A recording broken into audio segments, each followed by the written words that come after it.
अंतिम फैसला। अब मिलेगा राजा को असली न्याय।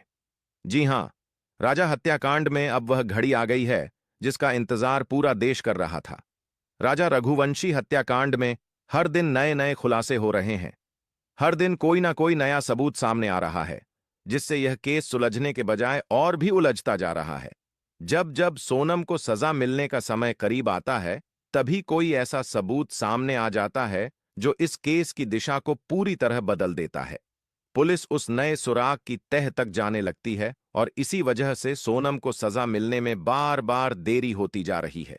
लेकिन अब ऐसा नहीं होगा। अब सोनम की हर चाल नाकाम हो चुकी है। उसका हर बहाना, हर बचाव अब खत्म हो चुका है। अब उसे फांसी से दुनिया की कोई ताकत नहीं बचा सकती। नार्को टेस्ट के बाद सोनम को फांसी होना तय है। अब अदालत ने अपना अंतिम फैसला सुना दिया है। राजा के परिजनों के चेहरे पर भले ही आंसू हो, लेकिन दिल में राहत है। उन्हें यकीन हो गया है कि अब राजा को इंसाफ जरूर मिलेगा। तो आखिर अब किस दिन होगी सोनम को फांसी? कब मिलेगा राजा के बाकी कातिलों को सजा? इसे जानने से पहले अगर आप भी चाहते हैं कि राजा को जल्द से जल्द इंसाफ मिले और सोनम को फांसी, तो कमेंट में वी वांट जस्टिस फॉर राजा जरूर लिखें और इस वीडियो को बिना स्किप किए अंत तक जरूर देखें। देश के सबसे चर्चित राजा हत्याकांड में अब तक आपने देखा कि कैसे सोनम ने राजा से शादी की, फिर उसे हनीमून के नाम पर मेघालय ले जाकर बेरहमी से मार डाला। लोग शुरुआत में सोनम को एक मासूम पत्नी समझकर उसके समर्थन में उतर आए। देश भर में सोनम के लिए जुलूस निकाले गए। मेघालय पुलिस को लोगों ने बुरा भला कहा, उस पर सवाल उठाए। लेकिन जब पुलिस ने बारीकी से जांच की तो चौंकाने वाला सच सामने आया। शुरुआत में 3 हत्यारों को पकड़ा गया। पुलिस को खून से सना कपड़ा, चाकू, मोबाइल डाटा और कॉल रिकॉर्ड जैसे पुख्ता सबूत मिले। इसके बाद सोनम को भी गाजीपुर के एक ढाबे से गिरफ्तार किया गया। उसके हाव भाव, पुलिस पूछताछ में झिझक और घटनाओं को लेकर विरोधाभास ने शक को और गहरा कर दिया। फिर उसके आशिक राज की भी गिरफ्तारी हुई। वह वही व्यक्ति था जिसके साथ सोनम लगातार संपर्क में थी और जिसके साथ मिलकर उसने इस पूरी साजिश को अंजाम दिया। अब तक केस में 5 आरोपी सामने आ चुके थे। मेघालय पुलिस के पास अब जो सबूत थे वह चौंकाने वाले थे। होटल के सीसीटीवी फुटेज, जंगल से मिली लाश के पास से मिला सोनम का दुपट्टा, मोबाइल लोकेशन और कॉल रिकॉर्ड, खून से सना बैग, आशिक राज और सोनम के बीच के चैट्स। इन सबूतों से यह साबित हो गया कि राजा की हत्या एक सोची समझी साजिश थी। अब पूरा देश गुस्से में था। लोगों ने हैशटैग जस्टिस फॉर राजा के नाम से कैंपेन चलाया। सोनम को फांसी और बाकी 4 आरोपियों को उम्र कैद जैसी सजा की मांग की जाने लगी। सबको लग रहा था कि केस यहीं खत्म हो जाएगा, लेकिन तभी मेघालय पुलिस इंदौर पहुंची और वहां से 3 और लोगों की गिरफ्तारी हुई। इनके पास से पुलिस को ऐसे सबूत मिले जो केस को और गहरा बना गए। एक डायरी जिसमें पूरी प्लानिंग थी, नकदी और सोने के जेवरात, एक सिम कार्ड जो घटना के दिन एक्टिव हुआ था, पिस्तल और उसकी गोलियां, कुछ पुराने कॉल रिकॉर्ड जिसमें सोनम का आशिक राज इन तीनों से बात कर रहा था। अब कुल 8 आरोपी गिरफ्तार हो चुके थे। मेघालय पुलिस अब मान चुकी थी कि इस केस में संलिप्त सभी आरोपी गिरफ्तार किए जा चुके हैं। सारे अहम सबूत अब पुलिस के हाथ लग चुके थे। लेकिन सोनम अब भी पुलिस को कुछ भी बताने को तैयार नहीं थी। उधर 2 आरोपियों ने अपने पहले दिए गए बयान बदल दिए थे, जिससे केस की दिशा एक बार फिर से डगमगाने लगी। लेकिन पुलिस के लाख समझाने के बावजूद भी राजा का परिवार यह मानने को तैयार नहीं है। उनका कहना है कि यह केस अभी भी अधूरा है और सच्चाई पूरी तरह सामने नहीं आई है।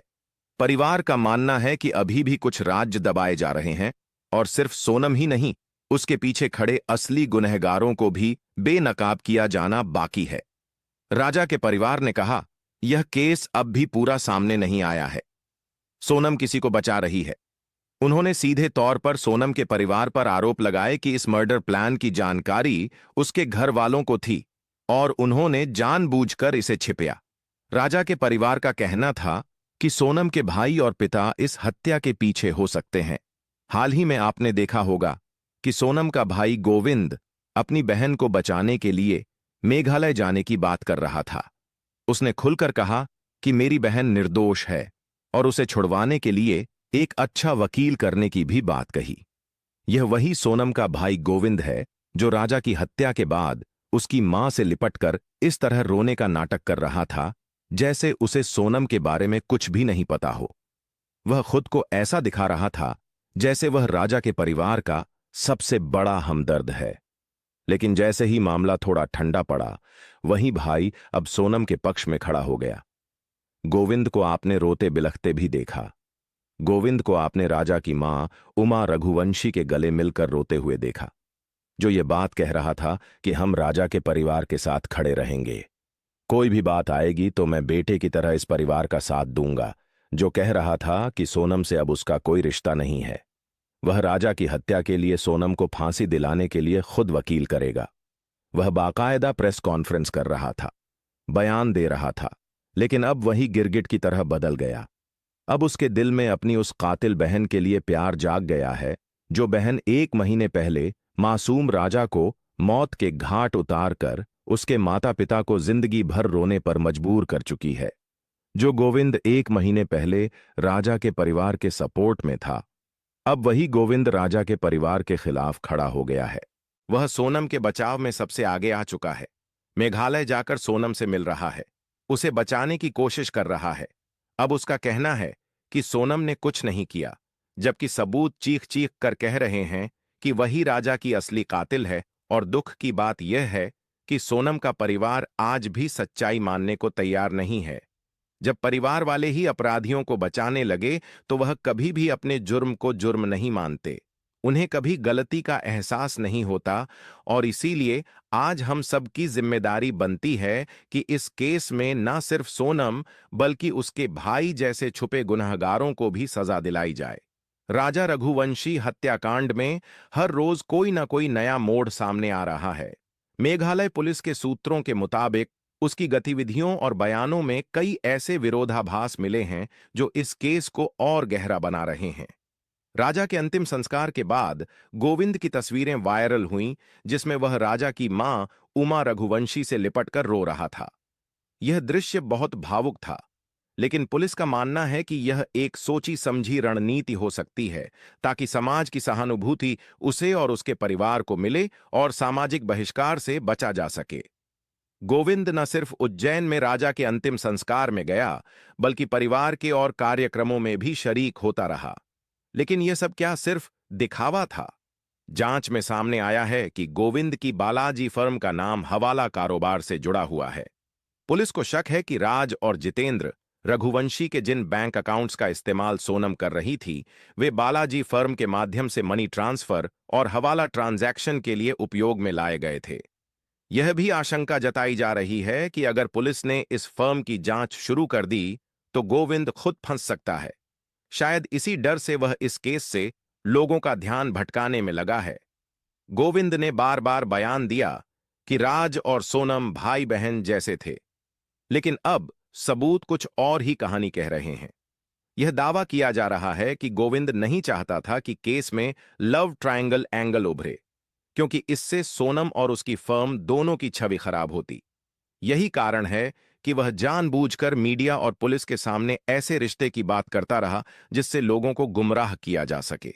शादी के बाद सोनम 14 मई को मायके आ गई थी और 20 मई के हनीमून की टिकटें गोविंद ने खुद बुक की थी। लेकिन शुरुआत में उसने बार बार कहा कि टिकट राजा ने करवाई थी।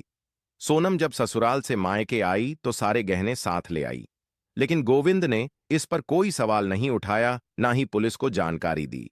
सोनम के बैंक अकाउंट में 15 लाख रुपए थे और एटीएम कार्ड भी सोनम के पास था। लेकिन जब वह और राजा लापता थे, तब गोविंद ने इस अकाउंट को लेकर कोई बयान नहीं दिया। 8 जून को जब सोनम ने गाजीपुर के एक ढाबे से अपने भाई गोविंद को फोन किया, तो उसने ना तो इस बात की जानकारी राजा के परिवार को दी, ना ही तुरंत पुलिस को बुलाया, बल्कि खुद ही लोकल पुलिस से संपर्क कर सोनम को सेफ करवाया।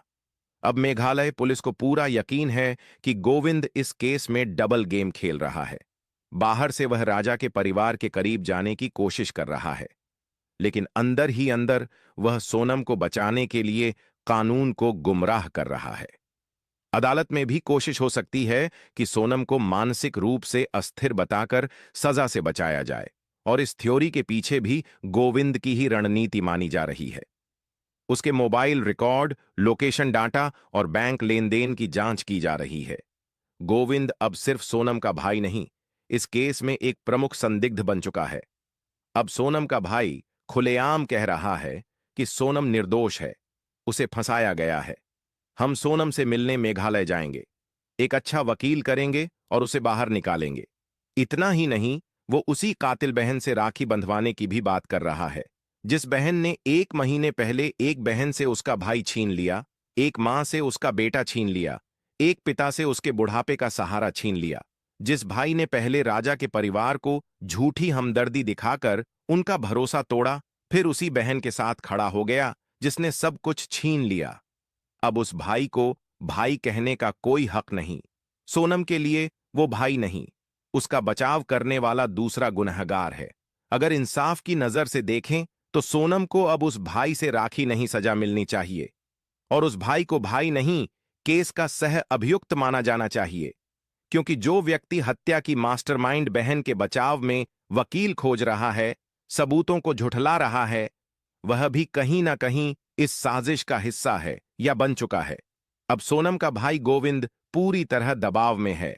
राजा रघुवंशी के परिवार ने जब से सोनम और राज के नार्को टेस्ट की मांग उठाई है, तब से गोविंद बुरी तरह घबराया हुआ है। वो जो पहले हर कॉल पर बात करता था, अब फोन उठाना तक बंद कर चुका है। राजा के परिजनों ने कई बार कॉल करने की कोशिश की, लेकिन हर बार या तो फोन स्विच ऑफ मिला या फिर उसने जानबूझ